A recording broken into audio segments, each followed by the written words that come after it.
So now we come to look at a couple of drills that will hopefully help you to stop hooking the golf ball as violently as you have done in the past. Maybe reduce that hook down into a gentle draw and ultimately try and get you a straight shot. We've talked about the hook shot, too much from the inside, too much hand action. So if you can bring the golf club, try and bring the golf club down on the same line that you brought it back on. So it's trying to keep the golf club out in front of the body a little bit more, not letting the golf club get stuck behind the body in this position. That brings you too much from the inside, so it's a little bit more out in front. We've then also got to control the rotation of the hands to control the rotation of that club face.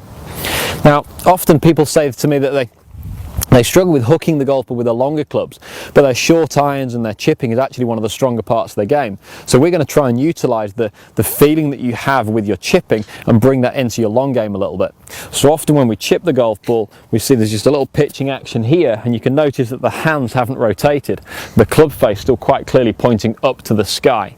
If you're hooking the golf ball, you generally find this action's happened, the hands have rotated, flicked over, and the club face points down to the floor. So if you could utilise that little chipping, pitching, or even greenside bunker technique that you might have, where you hold the club face open, that should reduce the amount that club face rotates down to the ground.